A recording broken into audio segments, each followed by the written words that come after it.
Irmãos, boa noite. Sei que vocês estarão assistindo esse vídeo hoje à noite. Quero compartilhar com vocês, conforme temos planejado, uma reflexão, seguindo aquela nossa lista de temas que temos organizado para esse ano de 2020.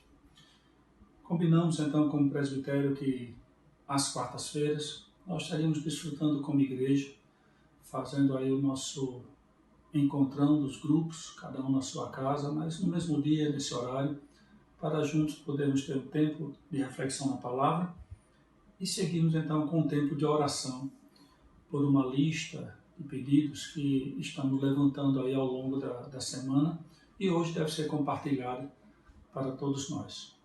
Que Deus nos abençoe e coloque aqui diante do Senhor em oração, pedindo que o Espírito do Senhor nos conduza na reflexão, no entendimento da palavra do Senhor. Nós temos uma lista de temas, todos focados na ideia da nossa relação com Cristo, ou a nossa posição em Cristo. Já tivemos a oportunidade de 2 vezes nesse ano falarmos a respeito. Então nós vamos falar aqui uma terceira vez. Tem uma lista, mas eu resolvi então saltar alguns temas e meditarmos um pouco juntos sobre um tema que se encontra no livro de Romanos, capítulo 8, versículo 37 e outros textos. Mas em Romanos 8, 37 nós encontramos assim: em todas estas coisas, porém, somos mais que vencedores por meio daquele que nos amou. Esse texto é muito conhecido e para mim é sempre um desafio tratar um texto conhecido, porque invariavelmente nós nos deparamos com alguns paradigmas que são levantados, criados ao longo dos anos, porque usamos muito o texto conhecido e muitas vezes nós aplicamos esse texto com ideias que não chegam a ferir a palavra, mas não são a mesma ideia que está dentro do contexto que aquele versículo então se encontra. O texto de Romanos capítulo 8 é um dos textos talvez mais preciosos. Costumamos dizer isso acerca de muitos textos da palavra, mas Romanos 8 tem aquelas porções bem conhecidas, como essa aqui que eu acabei de ler, mas também nós encontramos o texto: sabemos que todas as coisas cooperam para o bem daqueles que amam a Deus. Seguindo então, outro texto muito conhecido, se encontra do mesmo contexto dessa palavra de Romanos capítulo 8, 37. O tema que tiramos daqui é nossa vitória em Cristo, ou somos vitoriosos em Cristo. Essa ideia de que nós somos vencedores por meio dele, por meio de Jesus. Irmãos, o contexto desse versículo, ele nos faz ter algumas ideias que normalmente não costumamos pensar quando temos a ideia de sermos vencedores. Somos levados normalmente com essa ideia de que somos mais do que vencedores por meio de Cristo a situações circunstanciais que passamos, as situações do nosso dia a dia, as lutas e sem dúvida nenhuma a graça de Cristo também nos faz vencedor em todas as coisas. No entanto, o contexto aqui fala de coisas mais específicas que não estão exatamente no nosso cotidiano, aquelas coisas que estão acontecendo hoje e amanhã. Então, antes de chegarmos no contexto do texto de Romanos 8:37, que seria Romanos 8:31 ao 39, eu gostaria de compartilhar com vocês 3 ideias que saem do contexto maior, a partir do versículo 18. São afirmações para, nesses dias, pastorear o nosso coração. Nesses dias de sofrimento, nesses dias de incertezas, nesses dias de temores, o que nós encontramos em Romanos 8, 18 a 25, já é um bálsamo para o nosso coração em si só. Então eu queria, em nome de Jesus, que você, aí na sua sala, abrisse sua Bíblia e acompanhasse comigo 3 afirmações que se encontram aqui nesse contexto de 18 a 25. Por favor, abra sua Bíblia em Romanos 8, seguindo então com o versículo 18, que diz assim: Para mim, diz o apóstolo, eu tenho por certo que os sofrimentos do tempo presente não podem ser comparados com a glória a ser revelada em nós. Sem dúvida alguma, há 2000 anos atrás, o apóstolo Paulo falava de sofrimentos do tempo presente, que em nada mudou, a não ser, bem possivelmente, que esses sofrimentos eles tenham se agravados, e em particular nos dias de hoje, na angústia, nos temores, esse sofrimento tenham se agravado. Então podemos afirmar, sem sombra de dúvida, que os sofrimentos do tempo presente, as lutas do tempo presente, as angústias do tempo presente, em nada pode ser comparado com a glória a ser revelada em nós. Amém, queridos? Essa é a primeira afirmação que eu queria que você recebesse no seu coração. Está reservado no futuro uma manifestação da glória de Deus em nós. A segunda palavra, a segunda afirmação, vem na sequência do texto, final do versículo 20 e versículo 21, que diz assim, que a criação está sujeita à vaidade, mas não voluntariamente, mas por causa daquele que a sujeitou, na esperança de que a própria criação será redimida do cativeiro da corrupção para a liberdade da glória dos filhos de Deus. Então, outra palavra assim maravilhosa é que toda a criação geme, como diz outra porção das Escrituras. Toda a criação se encontra como cativa da condição em que essa criação foi colocada.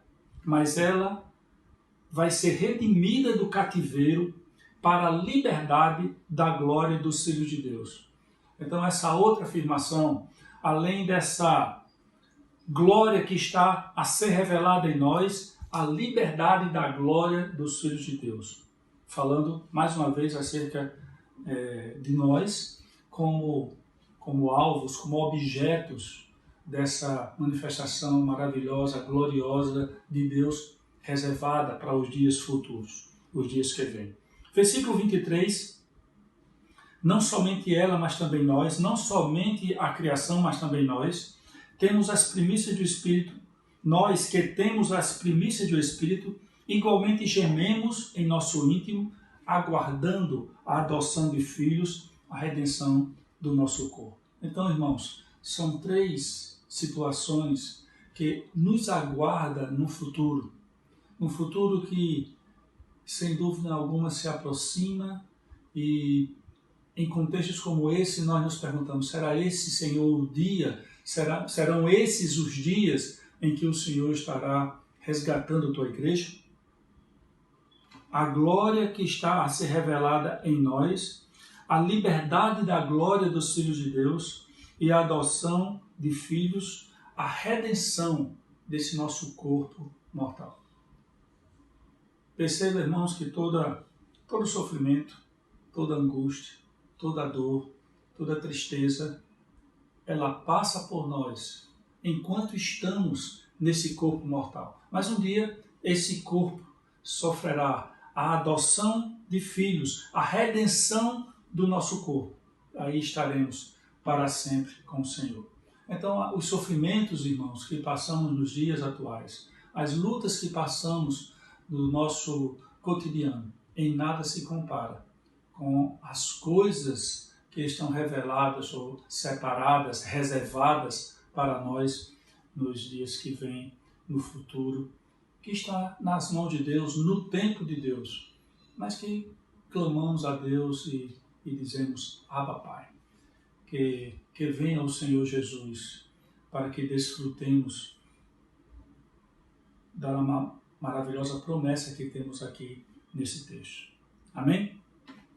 Irmãos, esse é um contexto que possivelmente é daqui que sai a ideia que introduz o pensamento do versículo 31 de Romanos capítulo 8, aonde Paulo diz: que diremos, pois, à vista destas coisas?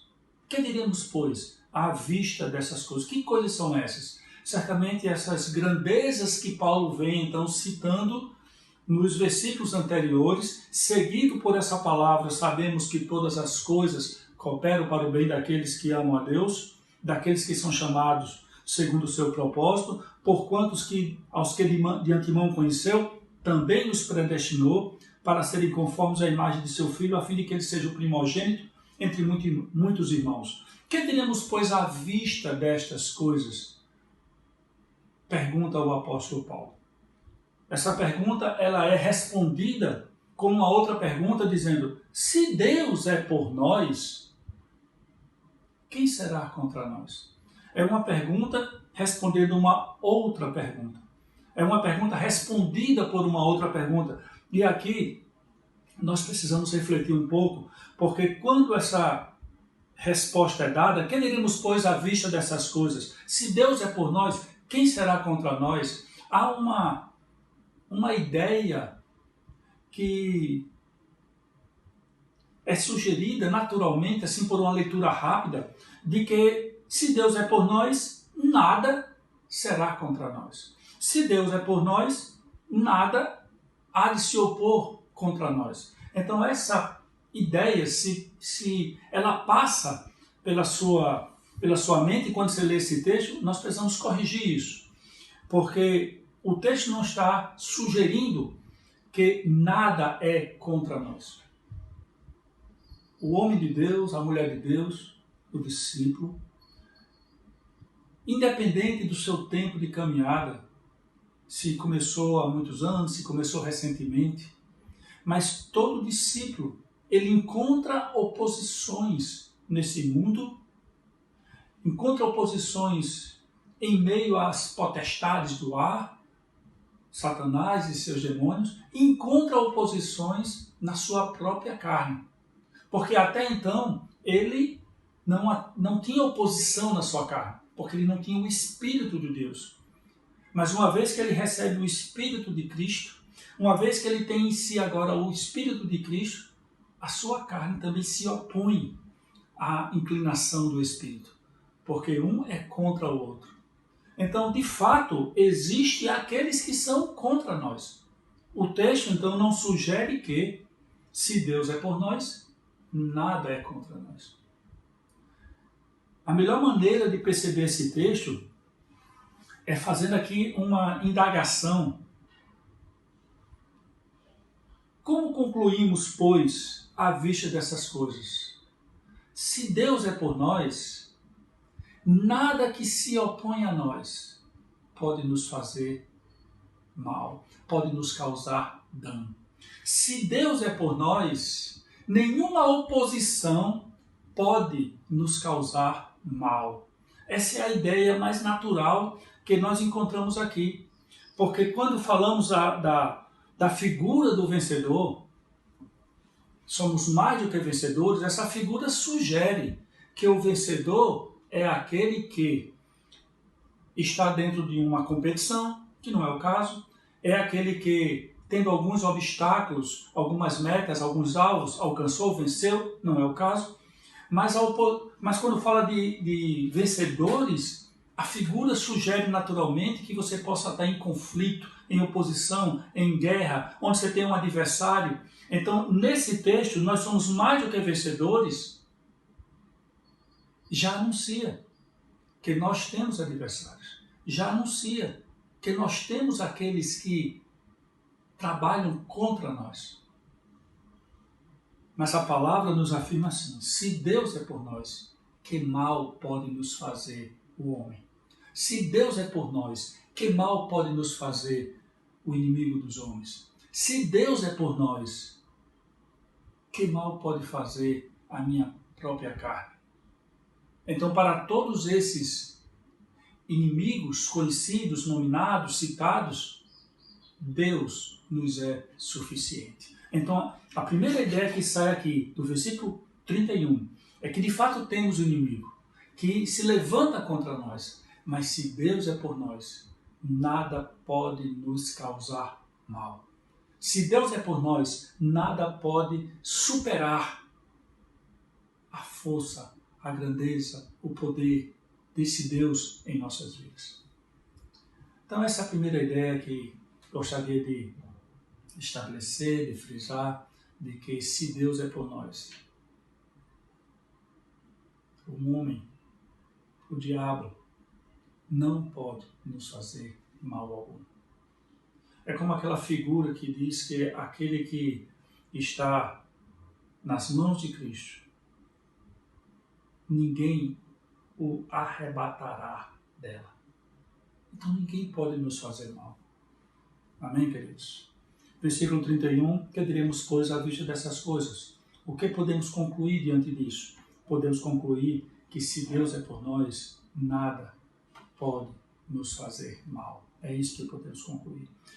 Versículo 32, eu passei um tempo, irmãos. Como eu disse, quando temos um texto que já tem suas ideias preconcebidas, muitas vezes, esse texto ele sempre requer de mim, pelo menos, que eu olhe com um olhar como se fosse um primeiro olhar, como se fosse olhando pela primeira vez aquele texto, para que aquelas ideias que já foram estabelecidas, ditas tantas vezes, simplesmente não me conduza por ali acertadamente ou com alguma dose de erros, de inconsistências nisso.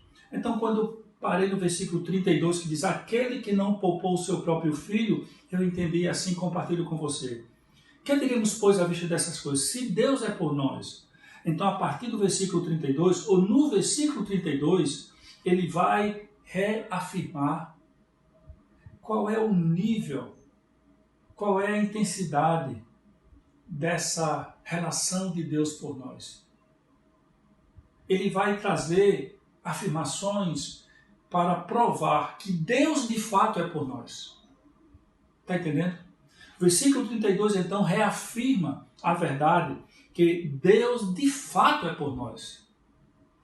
Perceba que tinha uma pergunta, apesar de ser uma pergunta retórica, respondendo a anterior, se Deus é por nós. O versículo 32 vai então nos afirmar no coração. Deus de verdade é por nós. Diga para a pessoa que está do seu lado, ou diga ao seu próprio coração, Deus de fato é por nós. Romanos 5:8, creio que é esse o texto, que diz, Deus prova seu amor para conosco, pelo fato de ter Cristo morrido por nós, sendo nós ainda pecadores. Então o versículo 32 começa dizendo assim, aquele que não poupou o seu próprio filho. Essa é a maior prova de que Deus é por nós. Já usamos muito essa figura do pai e do filho, mas não existe, talvez, entre os homens, uma ilustração melhor do que a figura de Abraão e a figura de Isaac no Monte Moriá. Só relembrando a história para aqueles que não a conhecem. Abraão era um homem de idade, com 100 anos de idade, sem filhos da promessa, já tinha Ismael, mas sem aquele filho da promessa que ele tinha saído de sua terra e peregrinado a vida toda esperando o seu herdeiro. E Deus então chega e diz que Sara vai ter um filho. Um ano depois, Sara tem um filho, o nome desse filho é Isaac. Isaac cresce e aos 12 anos Deus pede a Abraão uma prova. Que Abraão prove que ama a Deus. E Deus diz para Abraão, vai ao Monte Moriá, leva Isaac, leva a lenha, leva o fogo e me oferece Isaac em sacrifício. Abraão sai nessa trajetória, caminha com Isaac, Isaac vai levando a lenha, chega no local definido por Deus, Abraão prepara o altar. coloca a lenha e depois Abraão coloca o próprio Isaac sobre o altar. Isaac é o sacrifício. Quando Abraão está prestes a imolar o seu filho, a voz de Deus o faz parar e Deus diz para Abraão que agora sabia que Abraão não havia negado o seu único filho. Queridos, imagino que você possa concordar comigo que qualquer coisa que Deus pedisse a Abraão como prova do seu amor, depois de ter dito que não mais matasse Isaac, não mais oferecesse Isaac em sacrifício, eu creio que Abraão estaria disposto, 100% disposto, completamente disposto a dar qualquer coisa que Deus o pedisse. Essa é a ideia. Se Abraão não negou o seu filho, o seu único filho, a quem amava, o filho da sua velhice, o filho da promessa, todas as coisas envolvidas nisso, se Abraão não havia negado Isaac, não negaria a Deus nenhuma outra oferta, nenhuma outra coisa. Essa figura, eu penso que ela traz uma facilidade à nossa mente de compreender o que Deus está dizendo aqui. Aquele que não poupou o seu filho, o seu único filho, o seu unigênito. Irmãos, nós somos filhos de Deus. Em João capítulo 1, versículo 14, diz: todos os que receberam, deu-lhes o poder de serem feitos filhos de Deus, a saber, aos que creem no seu nome. Nós somos filhos de Deus. Somos filhos por adoção em Cristo Jesus. Mas essa filiação, ela é diferente. É diferente do seu unigênito. É diferente daquele momento lá na eternidade, quando só Pai, Filho e o Espírito pré-existiam. E o Pai então resolve dar o seu próprio Filho. Ele não poupou. Ele não negou, ele não reteve, ele, seguindo o texto então, ele o entregou. Irmãos, essas afirmações, aquele que não poupou o seu próprio filho, antes por todos nós o entregou, porventura não nos dará graciosamente com ele todas as coisas? Essas afirmações é para nos tranquilizar a alma, tranquilizar o coração, de que Deus é, verdadeiramente Deus é por nós.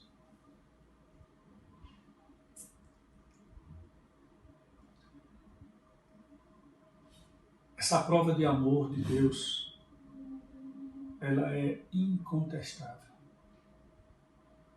A nossa experiência humana facilmente nos leva a concordar, a não duvidar, mas crer que se ele não negou o seu filho, todas as demais coisas são menores. Certamente, juntamente com o seu filho, nos dará todas as demais coisas. Então essa é a prova maior, essa é a reafirmação de que Deus é verdadeiramente por nós. Agora você imagine a ideia de que Deus entregou o seu Filho, Cristo Jesus foi até a cruz do Calvário, não foi Judas que o entregou aos judeus, não foram os judeus que o entregou a Pilatos, não foi Pilatos que o entregou aos soldados para que finalmente fosse crucificado e morto. Mas foi Deus que entregou o seu Filho. Jesus diz, em diversas situações, ele faz afirmações como essa: a minha vida ninguém a tira de mim. Eu mesmo a dou. Eu tenho o poder para dar e tenho o poder para tornar a tomá-la. Esse poder eu recebi do meu Pai. Quando Cristo estava então na cruz, ele estava sendo colocado de forma substituta, porque ele foi entregue em nosso lugar. Ele estava lá de forma voluntária, substituta, assumindo o nosso lugar na cruz, morrendo por nós, tomando sobre si os nossos pecados. Perceba essa figura e agora leia comigo o que se segue. Imagine que eu, você, pudéssemos estar na cadeira do réu. E aquela figura lá no tribunal que traz as palavras possa perguntar: quem acusará Marcelo? É Deus que o justifica. Alguém o acusará? Quem condenará Marcelo? É Cristo Jesus quem morreu, ou antes quem ressuscitou e está à direita de Deus e intercede por ele. Alguém? Quem pode separar Marcelo do amor de Cristo? Eu fico pensando nessas três palavras que eu frisei para mim aqui, gostaria que você frisasse para você. Acusação, condenação e separação. Eu faço aqui a ideia de um tribunal onde a pessoa é acusada, na sequência ela possa ser condenada e por fim ela venha a ser executada, a sentença sobre ela, e essa sentença é a separação eterna do amor de Deus, Pai. É nessa sequência que é invocado para que se reafirme quem acusará, quem condenará, quem separará. Alguém? Aí se levanta Deus, se levanta Jesus e diz: foi Deus quem o justificou, foi Cristo quem morreu por ele, e nada o pode separar. Quando o texto chega no versículo 37, que diz: em todas estas coisas somos mais do que vencedores, ele está olhando para essas coisas que foram afirmadas anteriormente.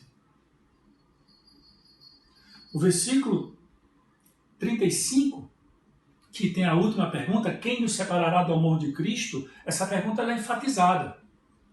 Quem nos separará do amor de Cristo? A tribulação? Quem nos separará do amor de Cristo? A angústia? A perseguição? A fome? A nudez? Quem nos separará do amor de Cristo? As muitas situações da vida humana, da vida natural, as muitas situações do mundo espiritual que opera buscando matar, roubar, destruir. Em todas estas coisas, nós somos mais do que vencedores. Eu penso que o texto é 2 Coríntios, capítulo 4, a partir do versículo 7, que diz o seguinte, 2 Coríntios 4, versículo 7. Temos, porém, este tesouro. Temos, porém, esse tesouro de Deus em vasos de barro, para que a excelência do poder seja de Deus e não de nós. Em tudo somos atribulados, mas não somos angustiados. Em tudo somos perplexos, mas não somos desanimados. Em tudo somos perseguidos, mas não somos desamparados. Em tudo somos abatidos, porém não somos destruídos. Aleluia, queridos. Aleluia, porque nada pode nos separar do amor de Deus que está em Cristo Jesus. É nesse sentido, então, que esse cântico, que muitos têm isso como forma de cântico, ele vai nos levando a um clímax para dizer assim: nós somos mais do que vencedores por meio daquele que nos amou. Glória a Deus. porque eu estou bem certo de que nem a morte, nem a vida, nem os anjos, nem os principados, nem as coisas do presente, nem do futuro, nem poderes, nem alturas, nem profundidade, nem qualquer outra criatura poderá separar-nos do amor de Deus que está em Cristo Jesus, nosso Senhor. Irmãos, a nossa vitória é a vitória de Cristo. Nós somos mais do que vencedores por meio do Senhor Jesus. Juntamente com essa grande obra de redenção que o Senhor fez em nossas vidas. Juntamente com essa grande obra de nos redimir do pecado e nos abrir esse caminho de volta ao Pai. Juntamente com tudo isso, o Senhor nos dará todas as demais coisas. Não é só a glória do porvir, mas é sermos atribulados, desanimados. É passarmos por as situações circunstanciais, tendo como opositores o homem, o diabo, a nossa própria carne, mas em todas estas coisas sermos vencedores. Passamos dias difíceis hoje. Muitos estão angustiados, atribulados, com medo, mas eu queria que você recebesse no seu coração. Recebesse hoje uma vacina preciosa. O amor de Deus lança fora todo medo. O perfeito amor lança fora todo medo. Deus tem nos amado. Deus tem provado o seu amor, nos dando o que mais caro Ele tinha. Nos entregou o seu próprio Filho para que morresse na cruz.